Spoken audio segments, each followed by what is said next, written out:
for those of you who don't know, this is Grisha right here on the left.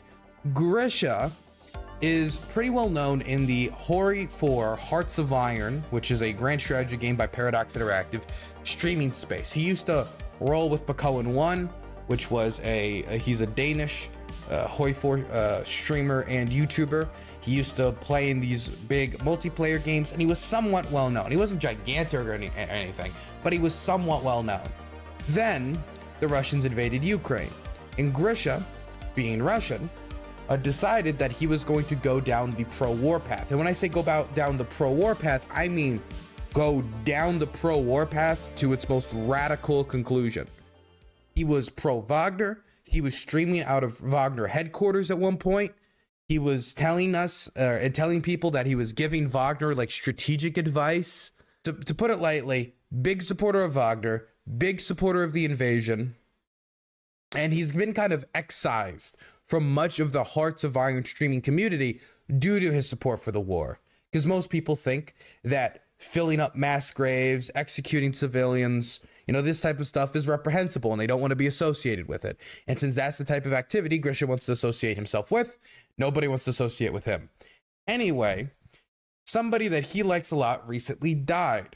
Prighozhin. I think most of you know that by now, that Prighozhin passed away, that he died. He went kablooey in his plane. Most people suspect that his plane crashing was an attempted assassination. Well, not an attempted, a successful assassination from Putin and his regime. Maybe somebody at the Ministry of Defense like Sergei Shoigu or Gerasimov.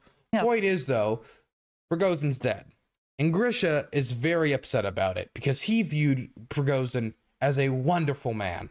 And so I wanted to check out this Russian state media segment on Grisha and what he thinks about Prighozhin's death, because he is very not happy.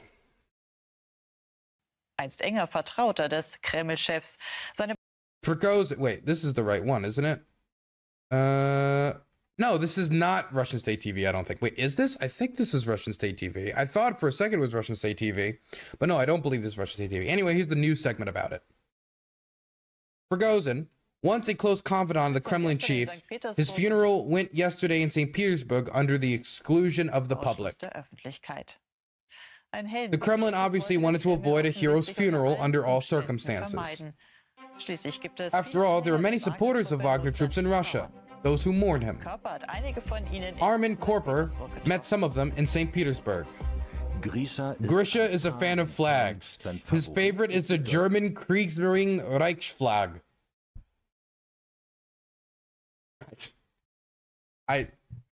Really? Okay. Okay. I don't know what we're opening with the German war flag here, but okay, let's keep going. Yeah, he's definitely a Hearts of Iron fan. There's only two options if you're a Hearts of Iron fan: racist or femboy, or something in between. Grisha called himself Putin.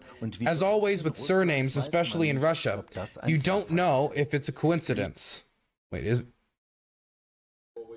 Grisha is 17, a student and fascinated by the past. His mother agreed to the interview. He doesn't know his father, but Grisha knew Yevgeny Prighozhin personally. Wait, so he's got the Reich flag, he's got the Reichskriegsmarine flag. He's got, I think that's the German, like World War I style helmet. I see the French one on the left. I see the Russian cap in the middle.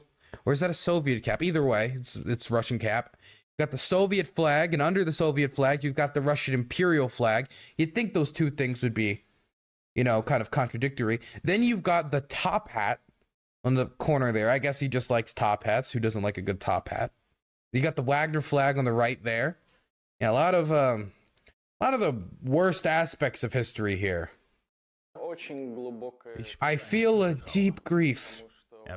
During the special operation, he became something like a father to many Russians. You know, I have a problematic relationship with my father. You know, he didn't raise me. I was raised by my grandparents. I still consider him my father. And I will say that if my father attempted to beat me or my brother to death with a sledgehammer, I would not consider him my father anymore, or if he gave the order to do so. No, that might be considered slightly abusive behavior from a father figure. Son of a God, thank you so much for the primer and being sub for 39 months. Apparently, Grisha is a fan of Millennium Dawn. I wonder whether he tried to do the special military operation in it. Of course he has. What do you mean? Of course he has. It feels like something in my soul is broken. Oh, there's Stalin. Grisha fights wars in the shadow of Stalin. He is a streamer. He plays a computer game and puts them live on the internet. Sometimes even goes into the Wagner Group's building. Grisha says he doesn't get any money for it. We can't check that. In the game, Grisha conquers Ukraine. Wishes and reality disappear here, and he also destroyed Poland.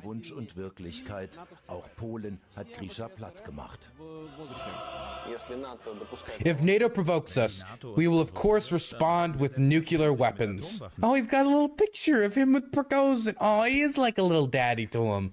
Oh, that's adorable. Okay, few things, right? I've played Hearts of Iron on stream before. You know, I have. Personally, I could see this being an escape for him. You know, the idea of I haven't won the war in real life. Everything keeps getting destroyed in gridlock or stalemates or even getting pushed back, like in the Kharkiv counteroffensive or the Kherson counteroffensive or the ongoing counteroffensive in Zaporozhye, which we still have yet to see if it will come to a successful conclusion or not. But I guess, you know, when he sees that real world, he can't cope with it, can't deal with it, has to go online and play the fantasy world in order to make up for it. I could see that. I could see that. Definitely if he's using Prighozhin like a father figure. Also, if NATO provokes us, we will of course respond with nuclear weapons. What does he mean by provoke? Because I was led to believe that if we send weapons to Ukraine, that'd be a massive escalation, and that could provoke Russia. Then I was led to believe that if we send tanks to Ukraine, that'll be a massive provocation, and that will lead to, you know, nuclear war, escalation with Russia. Then it was long-range missiles. Then the Storm Shadow was sent. Then it was like air defense. Air defense was set. And now it's F-16s, and F-16s gotten approved. So I would like to hear, when he says provoke, what does he mean by that? If it meant like American troops landing in Russian territory, taking Russian land, yeah, I could believe that. If it just means, oh, if we send one more shell, nuclear weapon, like he needs to, you know, maybe be a little more, you know, be a little bit more specific there.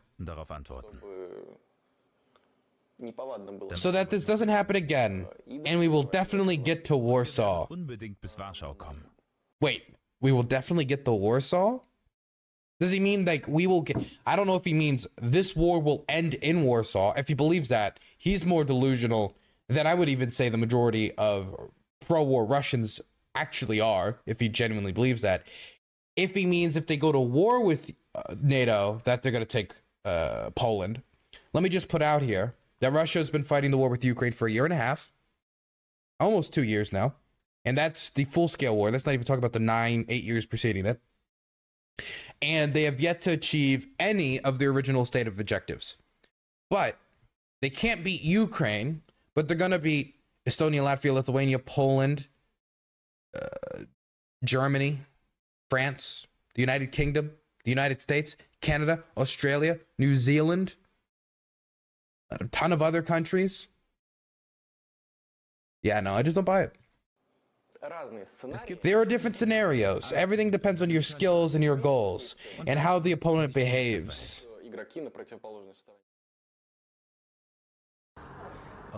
Grisha also comes here in the evening with his mother. At this point, Prighozhin is not buried yet. I hope for a public funeral with maximum security for a hero of Russia, the LPR and the DPR. Wow. Well, I hope he, you know, I hope he sticks to that Hearts of Iron, because Russia's not taking Kiev anytime soon outside of a video game.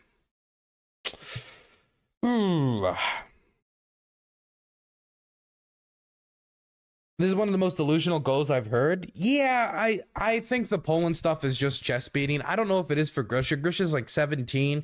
He was friends with Prighozhin. He might actually believe it.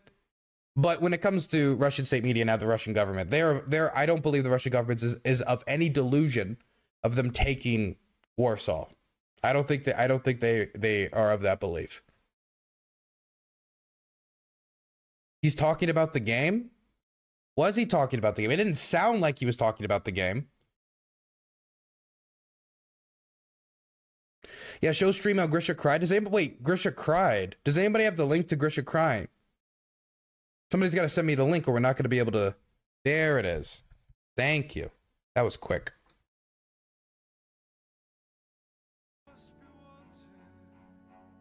Oh, he's playing the music too. And he's put "It's Over" with a Z.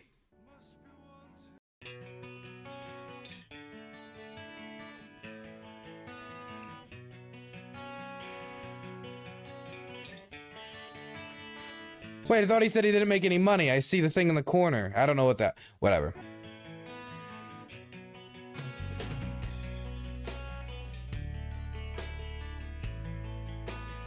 Damn. Womp womp.